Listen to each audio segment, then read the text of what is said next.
Went away. This has been given.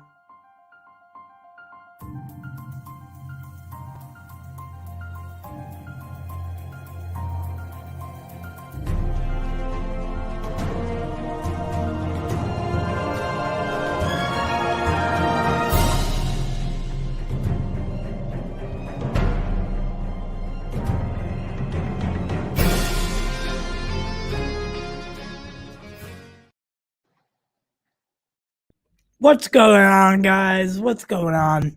It's your boy TY, and I got producer Jack here today, and we decided to do a special edition show because we're awesome and we're super cool, and I was bored. So usually what happens is we shoot the show on Saturday, and it comes out on Sunday. However, because of the holiday and because that we did the show on Friday at Showcase, Justice, aka Big Drip, aka Big Idiot, he has to work on Saturday. So today, and we're gonna record tomorrow, and it'll come out on Monday, the regularly scheduled podcast episode. We were gonna take the week off, but we didn't. We don't want to. Taking weeks off. I mean, if you think about it, we worked on Christmas Day. Why would we take a week off? So we're going to get back right into it. And I asked Jack, I said, hey, you want to do a live stream with me tonight? Because I'm bored. And he was like, yeah, man. And I was like, all right. And now we're here. So that's a great impression of me, by the way. Yeah, I thought so too. And it worked out because I was supposed to be in Jersey today. Those plans got shifted to next week. So I was like, all right, because at least I can do something today. And I wasn't able to join you guys yesterday, but you guys knocked it out of the park. The setup that Showcase did was beautiful. They went above and beyond. Like, they could have just been like, here's a table, sit down, shut up, do your podcast. But no, they were so helpful. There's some, especially I want to thank someone named Rachel Lule. She, really went out of her way to make sure everything was, safe for COVID and all that stuff. So the show looked great. We were the only podcast. I don't see anyone else who went on Christmas Day and did what you guys did. So hopefully we might be able to do it again in the future. Yeah. What do you think the odds of that are? I think are pretty good. I'm going to send. I think that I haven't talked to him yet because it's Christmas weekend, but I'm going to send a thank you, and hopefully we'll talk about the future. There's a lot of Marvel and DC stuff coming up. That's what I'm saying. So the manager said I could take this little, so it's like the cardboard easel. It was the thing that was behind us on like the easel. And there was 3 of them. And he was like, yeah, go ahead, take one. And I was like, yes. But you should have seen me walking out of the theater with all the equipment and like big cardboard box thing. And then Justice Big Drip gave me my Christmas present. So I looked like an idiot carrying everything out. But we left that place spotless. We cleaned everything before we left. I wish that I could have got a better camera angle because the linen that they gave us on the table was it was exactly like the one I have on this table. Yeah. Except it was Showcase. And it was awesome, man. It was such a fun time. The internet situation wasn't the greatest. So that's why we couldn't do. So I just want to explain it a little bit more. So the plan was to do a live stream show from Showcase. However, we had to go to Lowell, and Lowell doesn't have their own internet yet. And that's okay. They explained that to us, and we willingly agreed to go there and do the show like that. But we figured, maybe we can do it from a hotspot with our phone or one of those hotspot things that you plug into the computer. It just didn't work out. So we recorded. We always have a backup plan. We recorded it like we would a show that we shot today and put out tomorrow. We just shot it like we would in the studio, not like this live stream. And then, it's up now for viewing, and it went well. It's like an hour and 7 minutes long. It's got a 22-minute interview with the global marketing vice president, Mark Malenkowski, I believe his name was, right? Yep. That's correct. Yep. So I mean, we had a great time. It was such a good experience, and I am truly grateful to Showcase. They they were so good. So I can't even begin to explain how good they were. They cleaned. We came out of the theater. They were wiping the door handles down. Um, they went into every theater because the way it is, our room was set up. It was like this, but I was looking out into the blinds were closed, but I could see out them still. They couldn't see in, but I could see out. And they were going into the theaters with those sprays, and they were spraying the theaters down with whatever chemical kills the virus. They were on top of their stuff. They were on top of it. I cannot say enough good things. It was a 10 out of 10 experience. 10 out of 10. It felt like we were just back at the movies.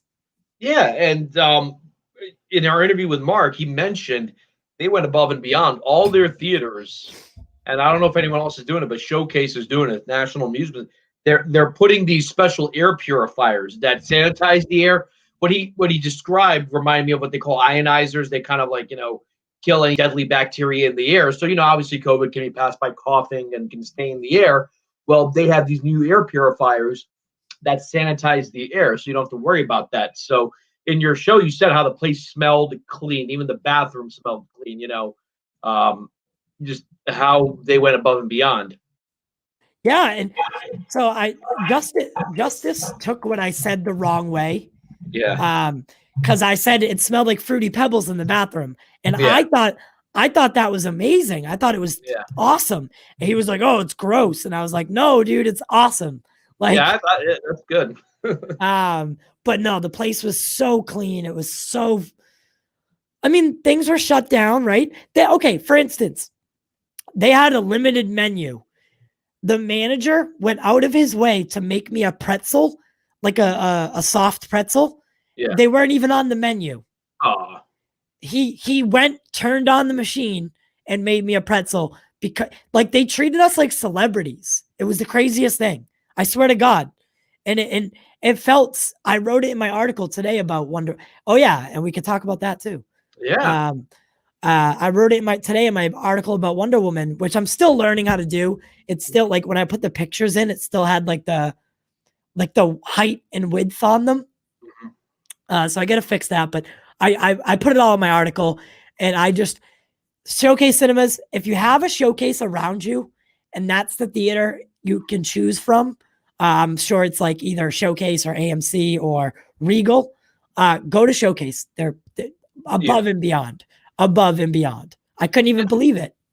And what do you think of the X Plus? What is that like? Because I know we don't have it here in Philly, but okay. So X Plus is a wonderful, wonderful, wonderful theater. If I'm being honest with you, it's not as good. It's not as good as IMAX, simply because IMAX specializes in large premium format. They don't have anything else besides large premium format. They don't do a regular screening. They only do large premium. So they have that down to a science there. You know what I mean? But X Plus comes to in a close second. The screen was amazing. The audio, it kicked. They have 120 speakers all around you. So yeah, it's absolutely insane. The technology now, and it has laser 4K. So your TV, right? Your regular TV, 4K TV, it is a projection of 4K, right? Yeah. It's all about pixels and everything like that. Well, that's not how film works. That's not how projection film works. So they have something called laser 4K. So it projects it digitally and with lasers onto the screen, and it allows for a more clear, crisp picture in a crisp 4K. And when the theaters get that 8K, it's going to be a wrap. Yeah. That's going to be something 8K. Yeah, I was thinking about the future because Zack Snyder had said, we had talked about this last week that maybe they might do a 3-day show. You see Man of Steel, Batman v Superman, Dawn of Justice, and the Snyder Cut. And I was thinking something like that, like a 3-day event. One of the showcases would be great because the Snyder Cut has a very strong fan base, and it would be nice to see that. I would love. Yeah, I would love to do the show again for the Snyder Cut like that. If they do that in theaters, we have to push for that because that'll be a really entertaining show. Mm-hmm. Me versus Big Idiot with you on my side, of course. Yeah. But so it'd be a 2-on-1 gang up, and we'll just destroy him because his opinions are irrelevant. He has no idea what he's talking about. That's okay. It's okay. A little too hard on Wonder Woman. Zack Snyder's just a god. Yeah, he's hard on everyone, right? Yeah, he's hard on everything. It's nothing. Yeah. And I could hear him during the movie going like this, right? So something happened, he'd be like, and I would just look over like, bro, come on, dude, just shut up and enjoy the movie or enjoy the fact that we're at the movies. Like, you're just a negative Nancy about everything. Yeah. Whereas I'm the optimist. Yeah. I see. So this is the way I was. I don't know if it was just because it was Christmas Day and, there's an energy. I thoroughly enjoyed the movie. That is not to say it's without faults. I don't think it's as focused or as well made as the first one, but this one wasn't regurgitating the first film. It wasn't trying to, the first one is set during a war. This one is set in the 80s. I enjoyed it. By the way, we reported this yesterday. The opening sequence, the little girl who plays young Diana, is the same actress from the first film. And people were like, why wouldn't they do that? I'm like, well, they recasted Cassie and Ant-Man twice. And she's adorable. They need to bring her back. I don't care how they do it. That kid is adorable. But it was the same actress who played the young Diana. And, when kids age 3 years, they look radically different. So I wasn't 100% sure. I thought anytime Chris Pine and Gal Gadot are on screen together, they can have the cheesiest dialogue, but they can sell it. They have good chemistry. I think Drip kind of undersold it. He's like, well, he's not really that important to the overall story, but you can see, especially in the last movie and this movie, how important he was to her. And and in that sense, it is important. I was surprised that basically what Drip had predicted happened. You want to get into spoilers? Yeah, it's fine. Okay, that she does have to give him up. I was like, God, it seems too predictable. No, I said that. Oh, you said that. I said that. And I was thinking yeah, that makes sense, but that would be too predictable. They're probably going to do something else. There weren't too many big surprises in terms of story. It was actually a pretty straightforward story. If you saw the trailer, you basically had an idea of the movie. Pedro Pascal's performance is great, but at no point did I see him as a villain, like evil. And I think the movie didn't really want to go there with him that way. I liked Cheetah, but she becomes Cheetah for like 5 minutes. So I'm assuming she's going to be back. Like that was sort of like an origin setting up story for something down the line. She could pop up in the Justice or a later Suicide Squad film, right? They can just say now that she's a Cheetah, she doesn't age or whatever. So I wrote it in the article as well. I enjoyed her performance. Yeah. I thought Kristen Wiig did a good job, and so the difference was she was, and I found this interesting. She was friends with Diana for way longer than I thought she was going to be. So she was still helping Diana almost into the third act, and then she changes, and then it's at the White House where things change, and she was Cheetah at that moment. Like she was Cheetah. She didn't have the look of Cheetah, which I was okay with because I didn't care for the CGI. And I'm glad that they limited the CGI use because that was the problem with the first film. Yeah. Ares was over CGI'd, and Yeah. it looks like then. And Wonder Woman 2017 had very few issues, but Yeah. Ares and the CGI was the biggest one. And I Popped into thought my they head. stayed away from CGI. Yeah. The CGI for Cheetah I thought could be done better. I wonder, there are a couple of things that made me think they might have rushed this movie. But there's one line that popped out for me from Captain America, the First Avenger, which I love. It's a good movie. I enjoyed it. It's fun. There's a line in it that I always thought was really, really stupid, where Dr. Erskine says to Steve, a weak man will always respect power because they don't have it. They will respect it. And I was like, nah, that's not true. You give weak-minded people or anyone weak any kind of authority or power, it goes straight to the head. And that was like the thesis of this film. Yeah. What happens when everyone can get what they want, right? What's her name? Barbara? Cheetah's character, she's Barbara, right? Barbara Minerva. Yeah, she wants to be like Wonder Woman. She wants to be like Diana, but she doesn't act like Diana. Once the power goes to her head, she's willing to let the world go to hell just so she can hold on to her power. Because for her, the power is not about helping people; it's about having power. Pedro Pascal, he has his power and he just wants to keep going. It's like, dude, you won. 30, 40 minutes into the movie, this guy has won. Right. You get power, you want more power. And that is why superheroes are in a league of their own, because they have that power, but they try to do good with it. Right. I loved, for a while, it kind of reminded me a little bit of Bruce Almighty. Remember when Jim Carrey doesn't know what to do, so he creates like Yahweh, the email, so he's like, yes. But there was a certain lack of a scary villain. But I don't think that's what they were going with this movie. It was a very lighthearted film. That didn't bother me. I know Justice said that he was hoping this would be sort of like a game changer, or there'd be like big plot stories. I don't think that's what they were going for this film. Like this wasn't going to be like Batman vs Superman, or like amazing, or like, pivotal things were going to happen that was going to change everything. Yeah. He's just saying Raging Entertainment, that Zach helped write the first film, and he also produced the first film. Was Jeff Johns still involved with this film? Yeah, so his dirty little fingerprints were all over this movie.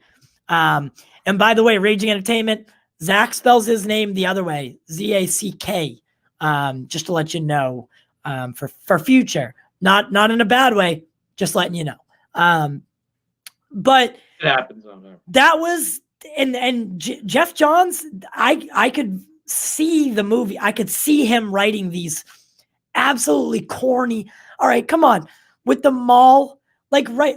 I think the best part of this movie was the opening 10 minutes when Diana was younger. It was the only part that I was like, this is good. This is intense. And it's teaching you something about Diana, right? But then we go right into that mall scene, and the robbers are like, it looked like a PG-13, like rom-com. Like they were like, it was just like extra corny. And I just didn't understand. I was like, how did you go from Wonder Woman 2017 to this? And it just, the gear shifted so far from what they were trying to do. The morals of the first movie were like, Justice said it, when Chris Pine delivers that line to Diana in the first movie, that it's not as simple as stopping one person to end all wars, right? And then, it was her drive to prove that, to prove that Ares was real. And like that created a compelling story, because you were wondering, all right, where's this going to go? This movie had none of it. It had none of the I don't know. I was waiting for the other shoe to drop the whole time, and it never did. This reminded me of the Diana in Justice League, at least the version we got so far. This isn't the Diana that we see in BVS, where she's kind of disconnected from the world. Alex said he didn't like the movie. I think the movie, here's what's cool. There were 2 or 3 good action sequences. I thought the scene in the White House, and by the way, I don't think that was President Reagan. I think that is someone who said he wished he was president, right? And he ended up becoming president. No, I don't think that they kept the real. I don't think that they were using real, like real presidents or anything like that. I think it was just you know what I mean, like to stay away from that kind of stuff, just in case. But I could be wrong. Like I could be way off. Because I think the guy was like, 1 second I was there and now I'm here. I think the implication was that this is some dude who asked, I wish I was president. He's like, boom, you're president. Now the dude is like in the White House. Maybe because now that you I thought. Now that you say that, scene where the two of them are where Cheetah and Wonder Woman are about to fight, and then the Secret Service surround them, and then they turn on them. They work together. I thought was cool. The chase sequence in Egypt I thought was cool. I like that a lot. Let me see what else we got here. Yeah, the intro felt weird. You know what it reminded me of Joss's scenes in Snyder Cut. It felt like, they filmed that after the fact. And I know they wanted to do a mall scene because it's the 80s. They wanted to kind of push the fact, like, look how things were different back then. There was my favorite scenes of the first one are sort of the fish out of water, like when she comes to London. She sees a baby and just goes to run to grab the baby. You know, an early 20th century woman when she has ice cream for the first time. And that they kind of reversed it with this one because now Steve, you know, he goes from 1917 to 1984, kind of having his fish out of water moments. I feel like they wanted to tell a love story, but they were like, oh, crap, we also have to tell an action story, too. Right. Because last time we talked about how Wonder Woman, you said, was also 2.5 hours. That felt quicker. This one felt a little bit longer. And I think they could have made Maxwell Lord. They could have pushed the going for, but at no point did I feel like he was actually a threat to Diana. There was this whole thing that she's kind of losing her powers, and then she had to give up Steve a second time. And there's a great line in there when she's like, I will never love again. This is right before she says goodbye to him.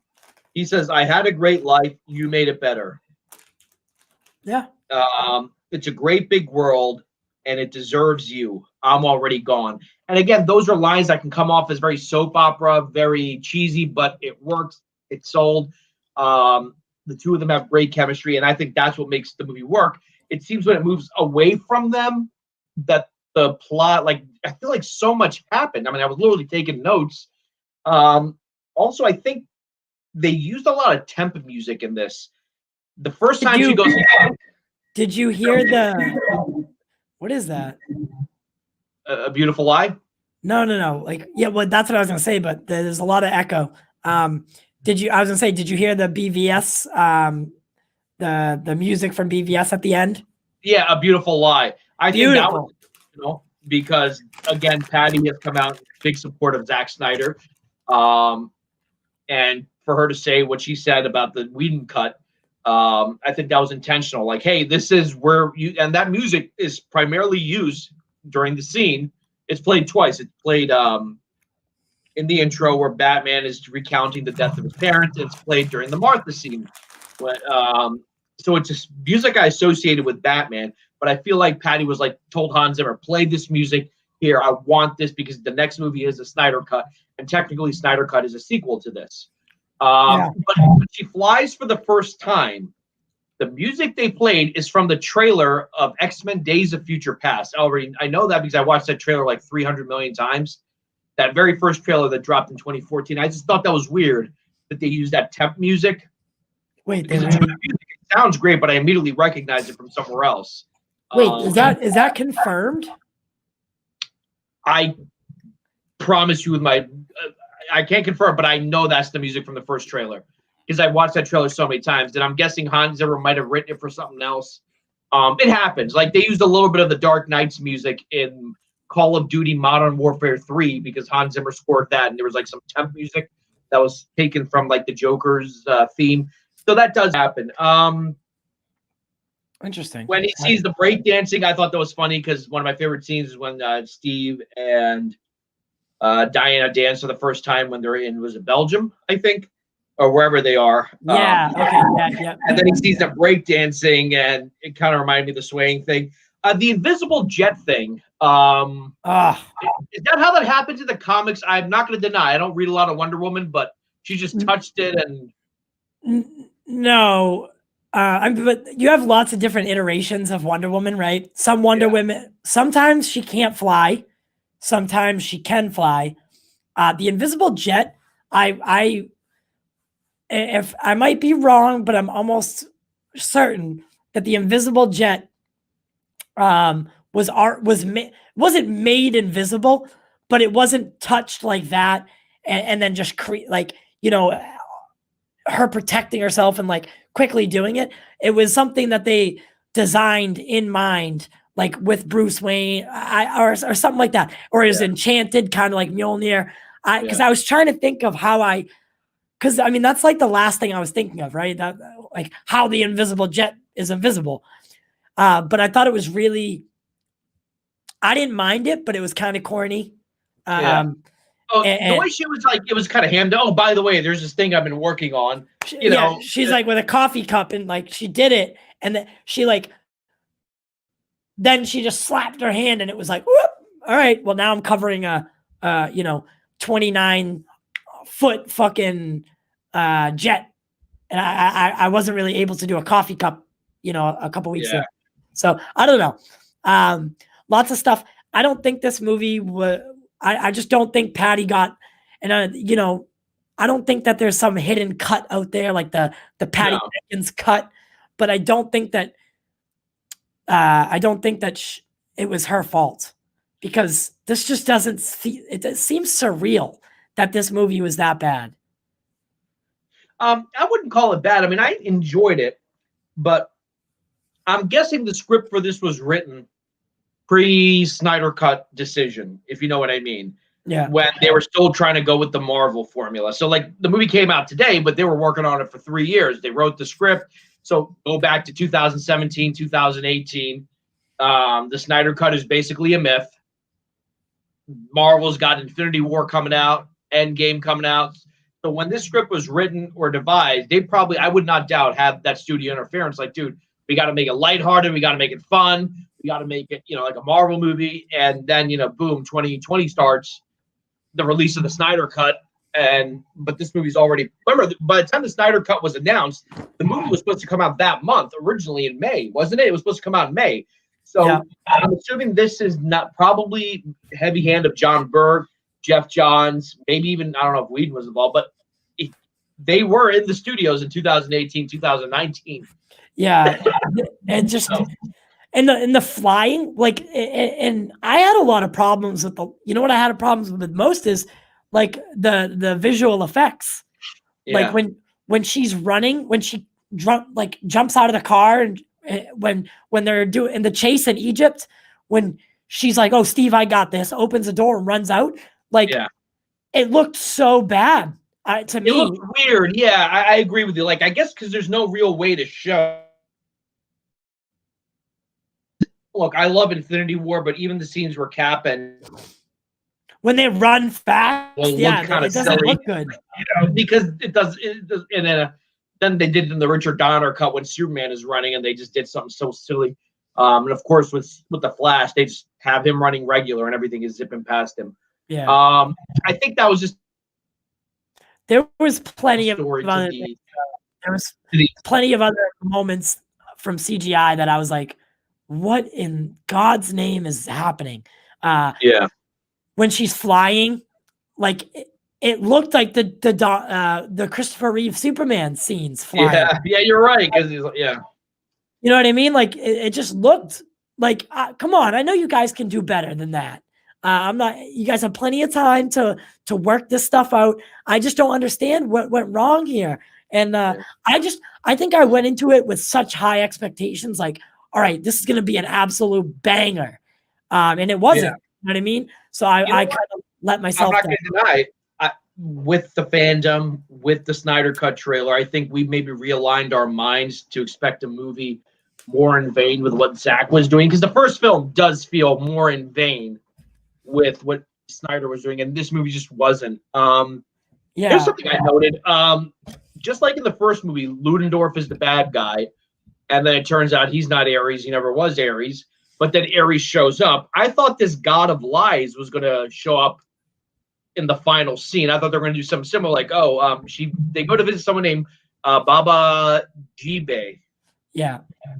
And he gives sort of like the history of this stone and says there was the god of lies and he empowered the stone. You get your wish. And I was like, whoever this god of lies is, maybe is going to be the big, because so far I was like, okay, I'm liking Pedro's performance, but he's not scaring me. Like Ludendorff could be kind of ruthless. Like my favorite Ludendorff scene is when he sees Diana for the first time in the ballroom and he just grabs her and you're like, oh, what's happening? He's actually dancing with her.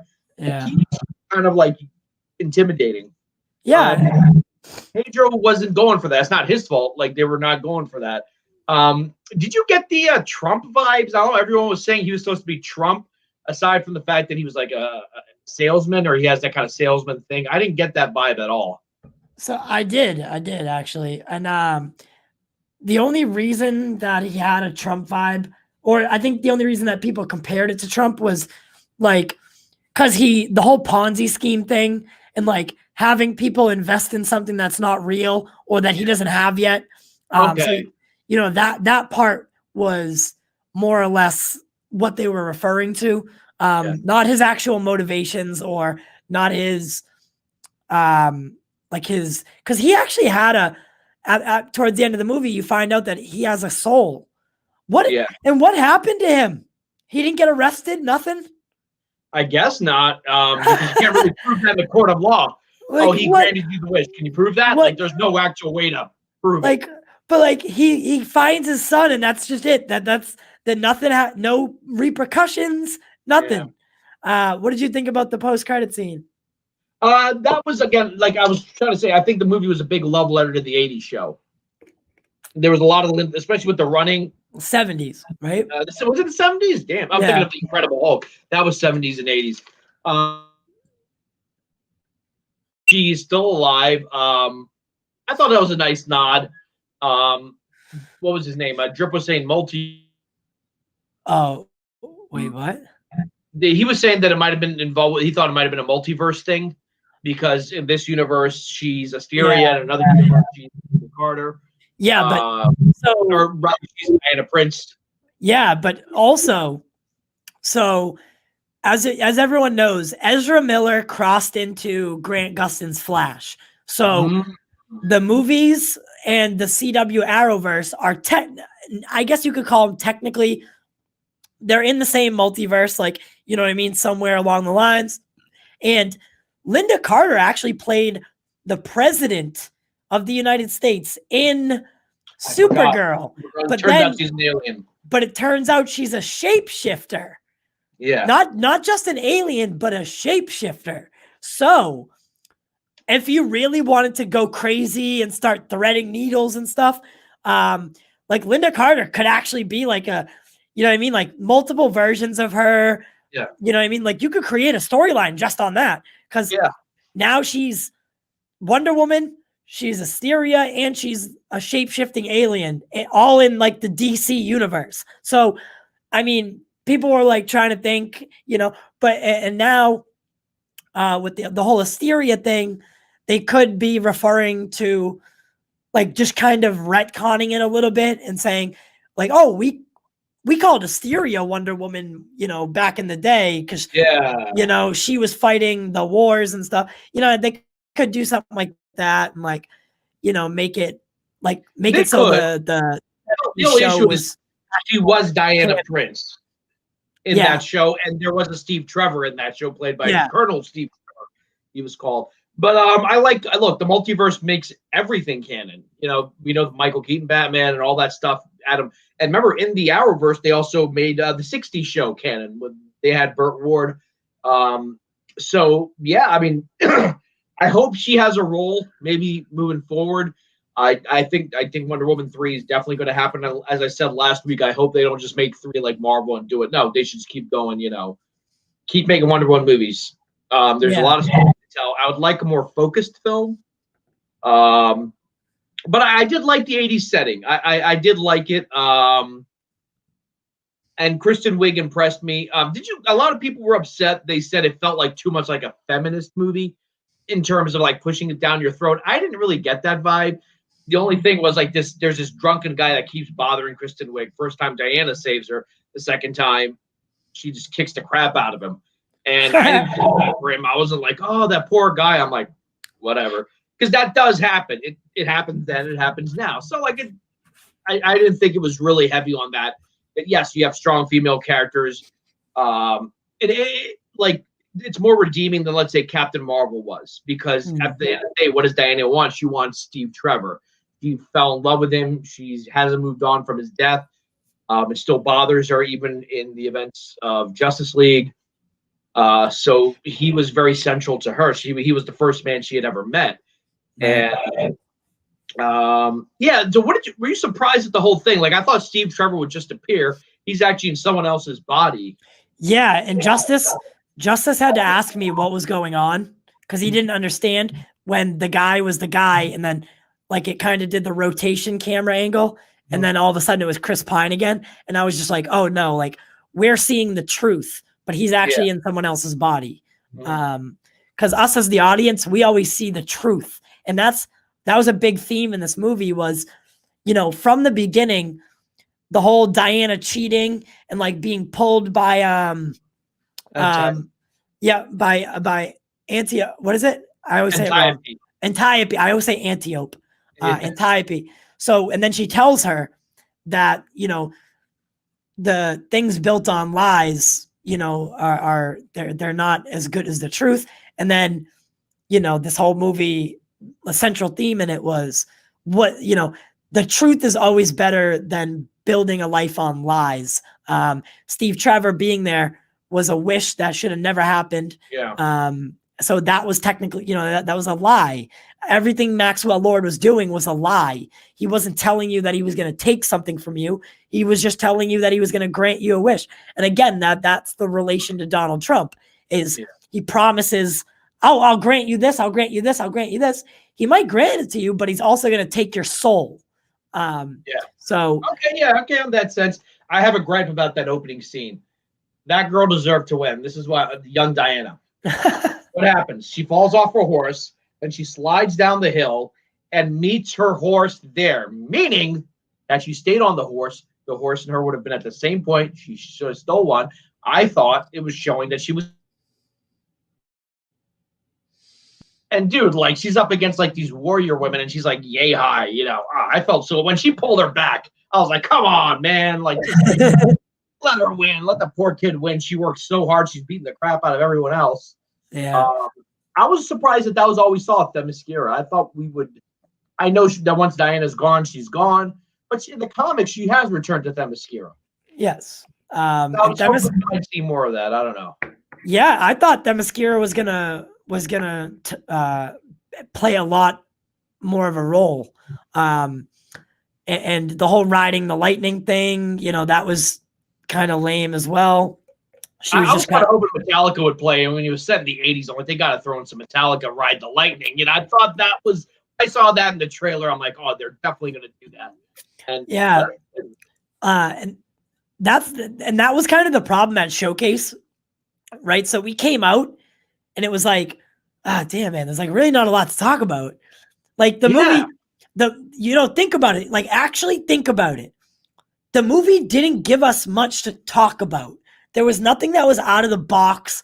There was nothing that like struck me and was like, wow. You know what I mean? It was just like a romance story. You already knew that Chris Pine was coming back. You already knew that Kristen Wiig was playing Cheetah. You already knew that Maxwell Lord was a villain. There was no surprise at all. I was so sure the God of Lies was going to be some dude that shows up at the act. Like the way they were setting up Pedro Pascal, I'm like, he's not really the main villain because he's not that scary. Right. Or he's not that much of a threat. I was so sure, just like the first film, when Ares actually shows up, that the God of Lies was going to show up. I'm like, oh, he's the real villain or something. And they just never did that. And Drip brought this up. The actor who plays his son, because Pedro Pascal's character, Pedro Pascal is Spanish. Yes. And his son was purely Asian.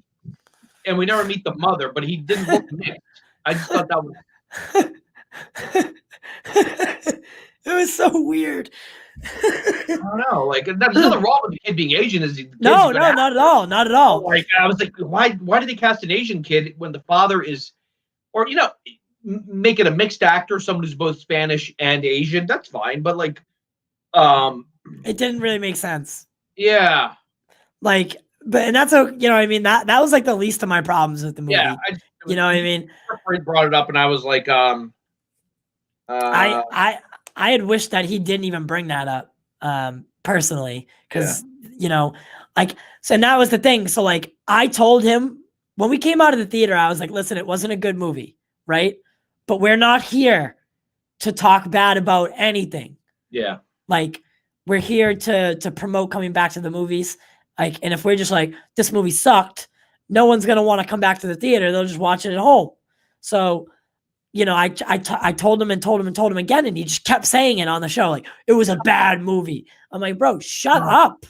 Like, shut up. It was a bad movie. I enjoyed it. I just don't think it was as good as the first one, or even in the same league. I think it felt disconnected from the rest of the universe. I would say like a movie like Shazam was a better movie. Oh my God, Shazam was so good. That was so good. This movie needed a little bit more focus.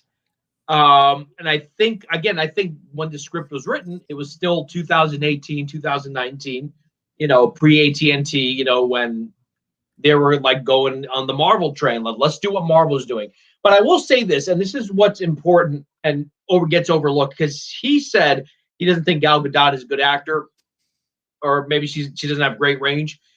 If you have a good lead, sometimes a good lead can save a movie. She is a good lead in the same way that if you even take some of the weaker Marvel films, because the actors are so good, it's fun to watch them. Does that make sense? Like when you watch a movie with Arnold or The Rock, the movie and the plot, it may not be good, but you're there to see those guys. Yeah. And that was something that was lacking in Captain Marvel, because I don't think, especially when I was thinking of Captain Marvel a lot when I was watching this, because Gal has charm about her. It has nothing to do with looks. They're both what's her name? Brie Larson just does not have that. When she tries to play the stoic badass, it just doesn't work. Yeah. When we've seen other women do that really well. Yeah.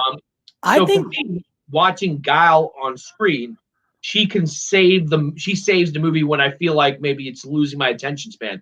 Because I feel like so much happened in this movie that and I took notes. I was taking notes about what I liked.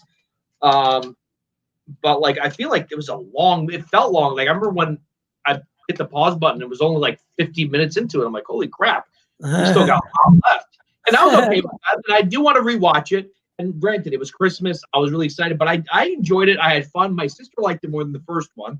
But I felt like it was trying to be too many things. It was supposed to be a love story. Also, there's a plot with the cheetah. Also, there's the Lord. And it's like the three didn't fuse well together. You know how like you have multiple plot threads and they eventually come together in one? They didn't fuse well together.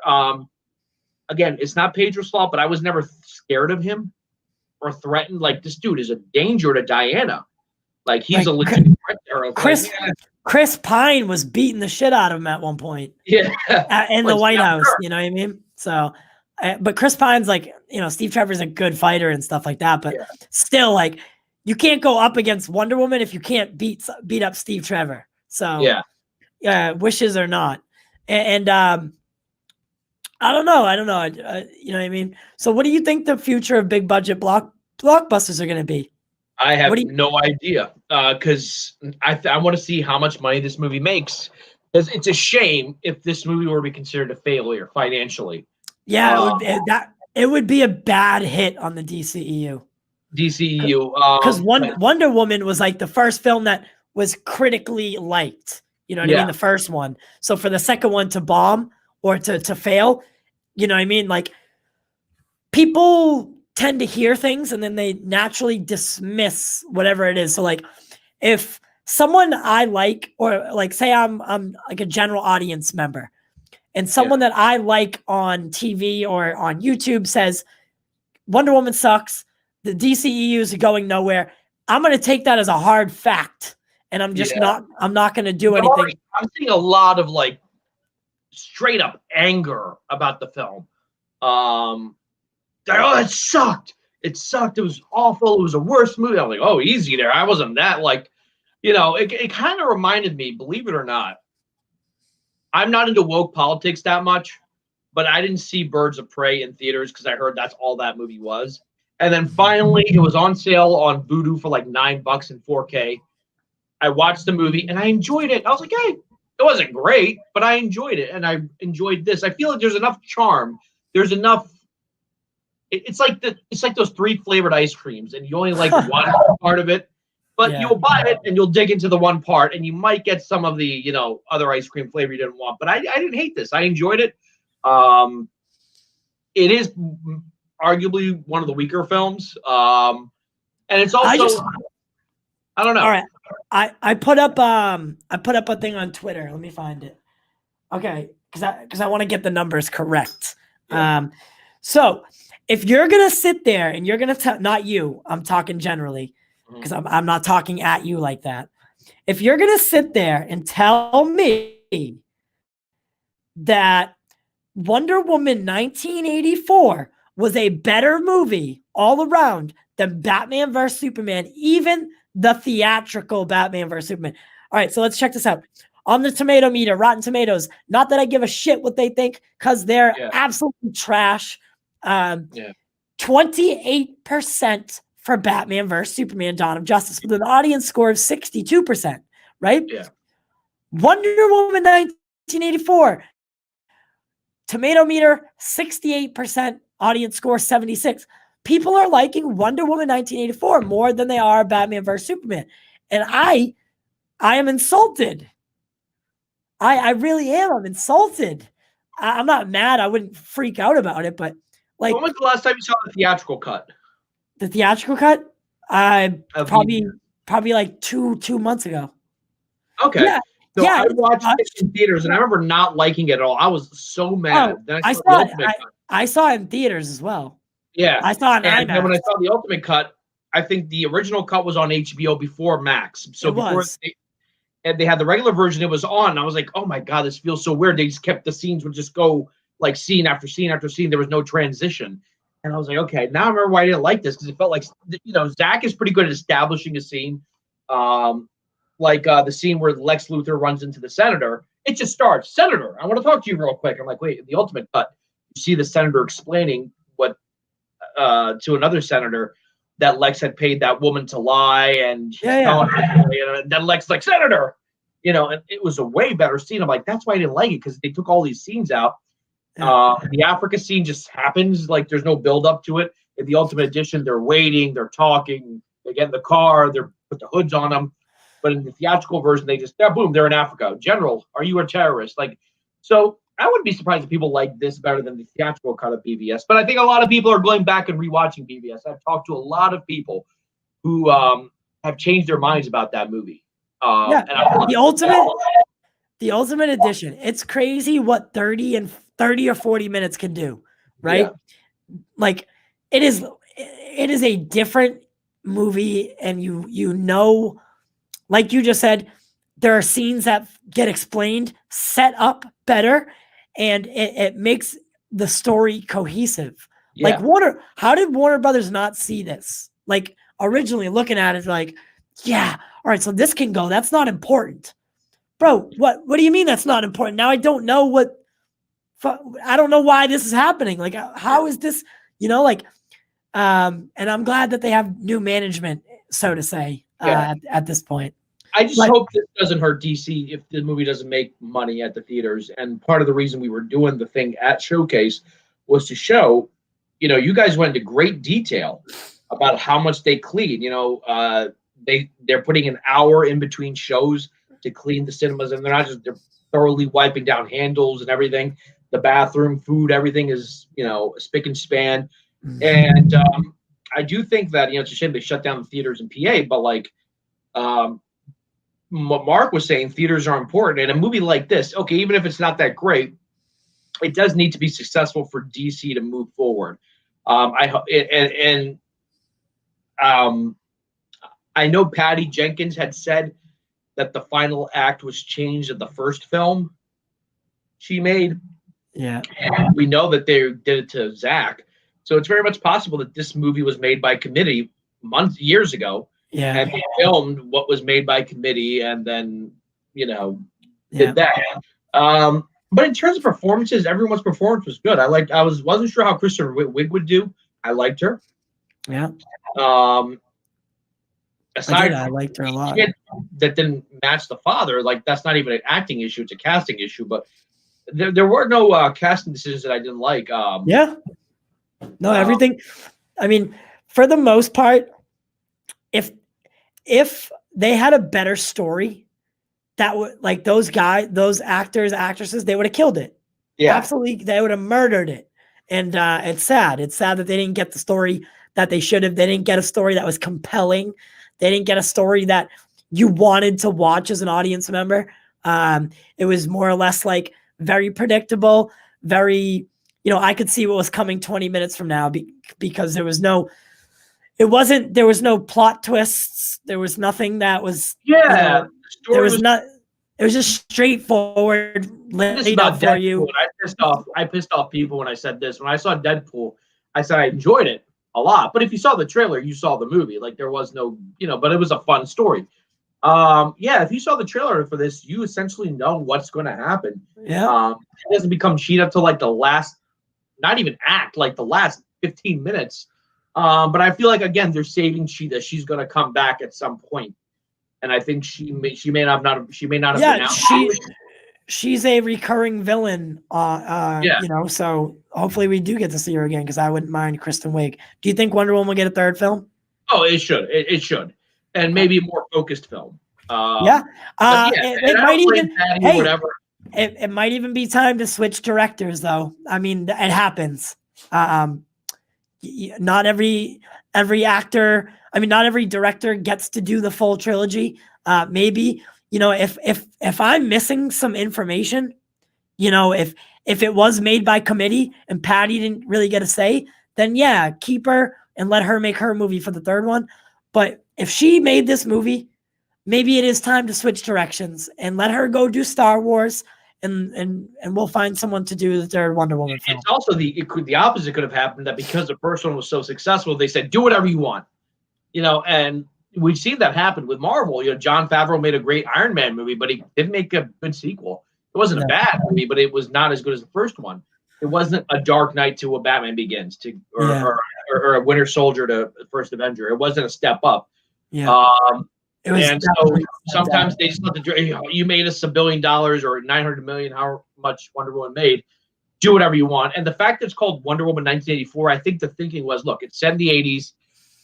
Stranger Things had come out, 2018? Like, that was really in. Let's just do the 80s. Let's just make it about the 90s. And I was surprised. The soundtrack, I was expecting a lot more. I don't know. Maybe it's because I'm used to Zack Snyder, but like a huge 80s soundtrack, but there really wasn't. Yeah. No, they kept it purely like Hans Zimmer, in the studio with the team. It was really, really, really just instrumental. Yeah. So all right. Well, it's sad. Hopefully, and guess what? In a couple months, we're gonna see the real Wonder Woman. So don't worry. Yeah. Don't even worry. Wonder Woman's coming back in a couple months, and she's gonna kick ass. She's gonna get her theme music back. That which she didn't appear, I don't think, in this movie. That intensity was because I remember putting the volume up when he kicked in. Okay. Because I put the music up. I'm like on the surround sound. I'm like, all right, here we go. All right. That's my fault then. But Wonder Woman will be back very shortly, and we'll get to see her kick ass again, because Zack Snyder is going to take her, and he's just, even in the first Justice League, she wasn't bad in it. She was very good. It was just what happened. I just don't like that Kal-El. No, that's the only that kind of feels. Wait, silly. what? Remember that one line when Superman resurrects and she's like, Kal-El, no. Oh. That might be from the original film. I don't know, because Henry's face looks normal when she says it. Kal-El. No. I was like, dude, he doesn't know that. He does. Kal-El's a name he learned like a year ago. He knows himself. Yeah. That's why when Lois says Clark, he responds like, no, that's his name. Right. It's not Kal-El. I mean, yes, his name is Kal-El, but you know what I mean? Like the name he identifies with is Kal-El. By the way, if at any point you want to do like a 5-hour deep dive into BVS, because every time I watch that movie, I pick up so much stuff. I would love. Hey, all right. So how about this? We both watch BVS tomorrow. No, yeah, I can watch it tomorrow, and we could do a live stream on Monday or Tuesday. Yeah, for that. And dig really deep into BVS. Because I just picked up like 6 more things while I was watching it. Yeah, I was watching because Wonder Woman was coming out. So on Christmas Eve, I watched Wonder Woman almost twice because I watched it earlier in the day. And my dad's like, let's watch that Wonder Woman movie. I'm like, all right, let's watch it again. Then I wanted to watch something in that vein. So I watched BVS again, and I picked up on something. I'm like, especially when it came to Bruce's character, Yeah. There's certain things. I'm down. Yeah. All right. Yeah. Cool. I'm very down. I love me some I love me some BVS. Love me some BVS. Got us united. Yeah. Oh man, I hope he comes back. I want that series, the Ben Affleck series. Yeah, me too. Me too. But those guys on Light Cast are pretty confident that there's a deal. I mean, yeah, and that was the problem. I'm gonna talk to Matt because he told me that Wonder Woman was a good film, and now I'm questioning what he thinks is good. I think he was just lying. I'll tell you what it is, and this is not a shot against them because we may be in this situation one day. If Warner Brothers gives you an early copy, because they got to see it earlier, right? Right. No, yeah. You're so not I already want to badmouth it, and then Warner Brothers is like, screw you, we're not going to give you another movie. Yeah. Nope. Exactly. I already knew. I was just more or less joking, but yeah. But again, I enjoyed it. I'm not saying it was great or good. I liked it. It wasn't what I was hoping, but there were enough good parts in it that I was able to enjoy it. I'm going to rewatch it again. It could be the high of Christmas and the anticipation. I mean, look at her. She's beautiful. It's so easy to look at her. She is. By the way, the golden armor. Check this out, right? Yeah. So, Asteria in the flashback, she was surrounded by the armies of men, and they were like slicing and dicing at her, and the armor was protecting her. But then when Wonder Woman fights Cheetah's just ripping them shits off. So that's how strong Cheetah was. Yeah, because she said I want to be strong like Diana. Yeah, Apex Predator. Yeah. So I mean, I thought that was. You think cool. It might have looked silly if instead of CGI, if Kristen Wiig had gone like with like a prosthetic costume? Do you know if that would have been better? Like it's kind of like a damned if you are, damned if you don't. Like if they dressed her up in like I've seen some dope practical. So yeah. I mean, I think that if they went practical, it might even looked a lot better. Like you said, I don't know. That's the thing with these superhero movies is they jump right into the CGI. They're like, all right, I don't know if it's like a time thing or. I think it would be a time thing. Like Rebecca Romijn in the first 3 X-Men movies, she was like in the chair for like 10 hours to get that Mystique makeup on. So maybe they were like, all right, you know what? I think in the close-ups, it wasn't CGI. I think that was Kristen Wiig's face with like maybe some actual makeup and some CGI. But yeah, I don't know. I guess they were like, if we dress her up in a furry costume, it might look just as stupid. Yeah. So, yeah, but like you said, damned if you do, damned if you don't. Yeah. But yeah. So hey, listen, I really appreciate you coming on tonight. I was very bored. So why not, right? Why not? Let me ask you, would you recommend people go see it in theaters? Yes. Yeah. I mean, there's good aspects to it, I think. Yeah, I would not want to sit at home and watch this. Yeah. I would rather watch it the way it's supposed to be. Yeah. Because even if the movie's not great, right? You still get that movie theater experience. You still go out to the theater, you don't dress up, but you get dressed, you get ready, you go out, maybe you get a couple of drinks and some dinner, and then you go see the film. And it especially right now, it puts a sense of normalcy into your mindset. So I would 100% recommend going out if safe to do so. if you're in a danger zone, if you're a little bit older or susceptible to respiratory viruses, I wouldn't go. But if you're a young person, you're really healthy, then yeah, go support your local theater. Go out, get a sense of normalcy. That was, I think, was the best part. Was just being out, being at a theater, and being able to order popcorn and like swipe your card and like everything about it. It was just normal. And they gave you that tin or the popcorn thing, right? Yeah, they did. You didn't swipe that, did you? I don't want like. No, they gave it to us. That was cool. They did that for us, and yeah. They had it all set up right when I walked in. I didn't have to do anything. I put a green screen up. I brought a green screen with me, right? Okay. And I put a green screen up in between the two easels, but it didn't work out the way I wanted it to. But for next time, I'm gonna bring the actual. So, all right, I'm gonna show you guys something.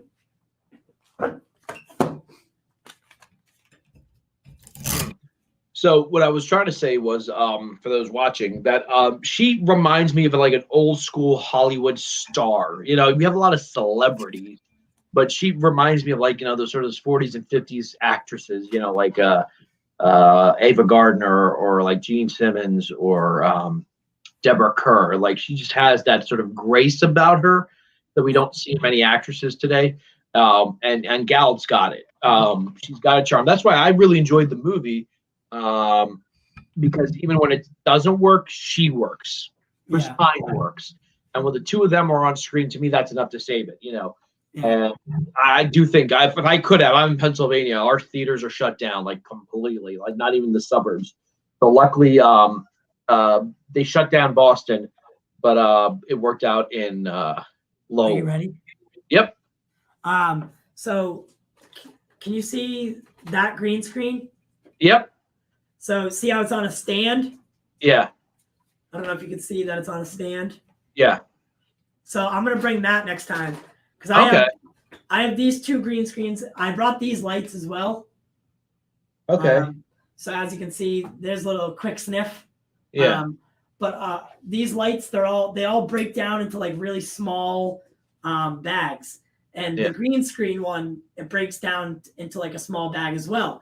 So I didn't think to bring that this time, but next time, I kind of understand it a little bit better. And I understand how it works a little bit better. So, I'm going to go all out next time and bring everything. And, I brought the professional lighting, like I brought the lights, but I didn't end up using them.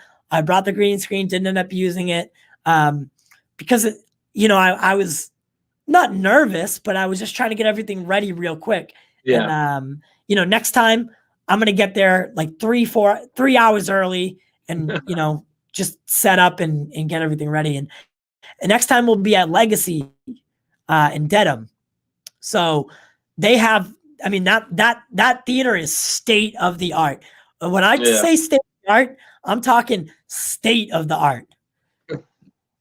So, I truly, I really need, I want to create a relationship with Showcase Cinemas. And I think we did the best we could for what we were given. I thought it was great. Yeah. So, what's Nick Flicks here asking? Why was Kristen Wiig actually fire in this movie? Is that a compliment or Yeah. So that's, I think he's trying to talk like my little brother. My little brother's, he jokes around and he talks like a hipster, I guess. Yeah. Right. So what he's saying is basically, why was Kristen Wiig actually wonderful in this movie? Oh yeah. Yeah. Well, I remember I had doubts because I was like, I don't know if she can be good or, he thought she was smoking hot. Yeah. Yeah. She, I always thought she was pretty, but I guess because she's a comedian, maybe people just. I don't know what this is. What does that mean? Hadir Siang. Maybe it's something dirty when you say it fast enough. Hadir Siang. Yeah, maybe. Quick sniff. But overall, though, like I said, Showcase was absolutely wonderful. They helped. They did a great job at like setting us up for success. You know, it is 2020. I was kind of surprised that the internet that they didn't have internet there. They didn't remember that whole 30-minute internet thing. Yeah, that didn't exist. Yeah, That it didn't exist. That was not there. But Legacy, I've been to Legacy. They told us they had internet there. So next time it's going to be full live show, just like this, except we'll be in a theater. And what's the next film? You're seeing Kristen. Oh boy. Jesus. What is the next movie? Black Widow, I guess. No. That's Disney Plus, $30 you got to pay. What is it? Is it Kong and Godzilla? Oh yeah, you know what? That might be. You're right. Let me see. What's the? Wow, I usually, but you know, I usually know every single release date for every movie. I think Snyder Cut might be the next thing. Like if they do that theatrically, because even if like after the 4 weeks on HBO Max, but I don't know, because I could see HBO Max saying like, "Hey, we paid $70 million. We don't want this to go to theaters. We want people subscribing to HBO Max." Yeah. Yeah. But if they do release it in theaters, I would definitely go see it. And Snyder's working on the aspect ratio of BVS, so you know that's all going to be coming out. But I'm thinking comic book wise. Comic book wise, I guess it would be Black Widow because I know that's the Kingsman comes out March 12th, 2021, I believe. Kingsman. Okay. So the Kingsman. I am a big fan of Kingsman. Okay. And I love that I love that style that they have. So and then they have another one coming out as well. Another like kind of spin-off, which I thought was really cool. So and then there's Dune, Black Widow, Kong, and Godzilla, and you know Matrix, John Wick 4. So there is a lot coming out. Don't forget a big one. I know people shit on this franchise, but there's another Fast and Furious movie coming out. And yep. I don't care what anyone says. I enjoy those movies. Fast and the Furious, Tokyo Skid Marks will be out in 2021. Can't wait for that. It's a somewhat sequel to the Tokyo Drift, so that's going to be good. Drift is a good movie. Christopher Nolan likes Tokyo Drift. I knew it. I'm like, I know that's a good movie. It's not just me. Suicide Squad, of course. Next, yes. Suicide Squad. When is that coming out? I think summer. Summer? Okay. Yeah. So Nick, when is that coming out? Suicide Squad? Suicide Squad, yeah. It's changed. Everything's changing in my life every day. I don't, like I said, I usually know every single release date for every movie. I already have tickets 3 months in advance. Like that's my thing, you know? And right now I just don't know anything. August is what he said. Okay, August. So what is the next movie coming out? Is it so March? Okay, so say I'm looking up right now. Say Snyder Cut comes out in March. That would be the next big budget movie to come out, I guess. Yeah. See, again, they always give you a random. So there's the Conjuring film, the third one, which is going to be with James Wan. Yeah, I think because I think that's what he's been working out. January. Nick loves Conjuring. Duel. It's got Matt Damon and Affleck, directed by Ridley Scott. I have not heard of this. What is it? The Last Duel. Adam Driver, Ben Affleck, Matt Damon, Ridley Scott. That's coming out in January. I haven't heard of that. Yeah, Nick, we understand that the Snyder Cut's a miniseries. Thank you, though. I thank you for that information. Yeah, I had no idea that was a miniseries. Nick, what we're referring to. So you could do either 4 episodes or once it's over. Snyder wants to release it as a big film. He said he wants to do. Was it last week? He said that during the yes. Was it Death of the Halls? He said that he wants to release it as a big film. Yes, at the end of the 4-week run. And you know what? They'll probably do it like this. They'll probably release 2 episodes, take a week off, and then do the next 2 episodes just to span it, to span it out a little bit long. Oh yeah, the Ghostbusters with Paul Rudd's coming out. Coming to America, but I think that's going to. Yeah, see you later. I'd rather go watch Wonder Woman again.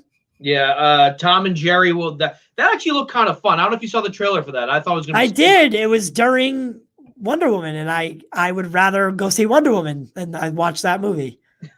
I like Chloe Grace Moretz. I always think she's a talented actress. So what's the next movie? So then Kingsman. I'm giving to you in order. The next, I mean, these are all up there. The next one is The Last Duel by Ridley Scott, which opens on January 8th. Word. Rugrats, January 29th. I didn't even hear about this. All right, but I got some TV for you guys. Chilling Adventures of Sabrina Part 4 coming at you December 31st on Netflix. Let's go. I'm so amped. Morbius, March Morbius. 19th. Yeah, for my birthday. All right, bet. Morbius. I'll do Morbius at the theater.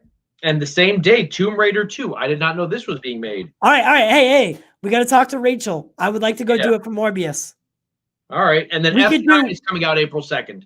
We could do a double feature. Could we? Could we? I'll talk to her. What was the second one? Views up. When I sent her the link, I wanted to have like a lot of views too. So yeah. What was the second movie coming out that day? Tomb Raider 2. Oh, with Alicia Vikander one. Like I didn't realize that made money. I didn't realize that was going to get a sequel. Yeah, apparently it's being made. I think these were supposed to come out last year or this year, but they've been delayed. Then there's a April 2nd, same day as Fast and Furious 9. You have the next James Bond movie, or the last one with Daniel Craig. That's April 2nd. Quiet Place 2 comes out April 23rd. Oh, yeah. Shit. Black Widow, May 7th. May 7th, yeah. But Nick just said this too. Oh, yeah. Yeah. Oh, we can cover multiple things. So, yeah. Jack can do Falcon and Winter Soldier, episode 1. Episode 1, that's all it's going to be is episode 1. Yeah, it's just episode 1. I'm doing Falcon, I'm doing WandaVision, and you can join me if you want, because I obviously have my TV show that I do on Mondays. Yeah. So you could join me because I'm doing WandaVision and I'm doing Falcon and Winter Soldier for TY's TV time. So every Monday we just sit and talk about the movie. I mean, talk about the TV series, go into depth, and you're damn straight that I'm doing the Marvel shows. Well, of course. But yeah, so listen, Logan's crying like a little. What? Are we going to do tinfoil talking as an actual segment? Yeah, probably. But my dog's crying, so all right, yeah, go. I think I gotta shut it down. As always, guys, I appreciate you being here. We're raising money for my mother. I would really appreciate it. I know it's the holiday season, but this link's not going to go anywhere anytime soon. So if you can donate, next month, that's also fine. It just goes towards helping her with pay for chemo, prescription costs, medical bills. They're piling up. Even with insurance, cancer is really, really expensive. And I think it'd be really cool to help her out, put a smile on her face rather than her having to worry about money.